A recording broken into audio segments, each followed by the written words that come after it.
Hi guys, welcome back to my YouTube channel వేణితో వంటలు. ఈరోజు మనం చిక్కుడుకాయ ఫ్రై ఎలా చేసుకోవాలో చూసుకుందాం. మనం తెచ్చిపెట్టుకున్న చిక్కుడుకాయలని సన్నగా ఒలుచుకొని పక్కన ఉంచుకోవాలి. ఇప్పుడు ఆనియన్స్, పచ్చిమిర్చిని సన్నగా తరుగుకొని కొన్ని పోపు గింజలు తీసుకొని పక్కన పెట్టుకోవాలి. ఒక బౌల్లో 2 to 3 స్పూన్స్ ఆఫ్ ఆయిల్ వేసుకొని ఆయిల్ వేడెక్కాక పోపు గింజలు, ఆవాలు, జీలకర్ర మరియు పోపు గింజలు, ఎండుమిరపకాయలు వేసుకొని బాగా కలుపుకోవాలి.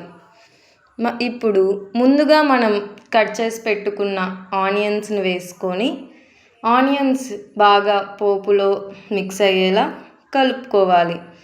ఆనియన్స్ గోల్డెన్ బ్రౌన్ కలర్ వచ్చాక 1 టేబుల్ స్పూన్ సాల్ట్ మరియు 1/2 టేబుల్ స్పూన్ పసుపు వేసుకొని మంచిగా మిక్స్ చేసుకోవాలి. ఆనియన్స్ బాగా వేగాక మనం ముందుగా ఒలిచి పెట్టుకున్న చిక్కుడుకాయల్ని వేసుకోవాలి. చిక్కుడుకాయలన్నీ వేసుకున్నాక వాటిని పోపులో బాగా మిక్స్ అయ్యేలా కలుపుకోవాలి. ఎవ్రీ 2 to 3 మినిట్స్కి మనం చిక్కుడుకాయలని మంచిగా కలుపుకుంటూ ఉండాలి. అలా లేదంటే చిక్కుడుకాయలు మాడిపోవచ్చు.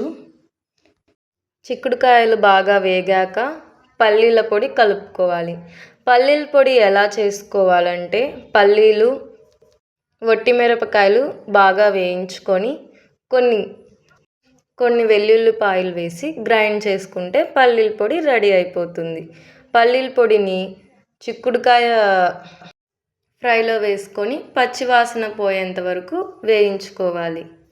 అంతే గాయ్స్, మన చిక్కుడుకాయ ఫ్రై రెడీ అయిపోయినట్లే. మనం ఈ ఫ్రైని రైస్లోకైనా చపాతీలోకైనా చాలా టేస్టీగా ఉంటుంది. Thank you for watching. Please like, share and subscribe.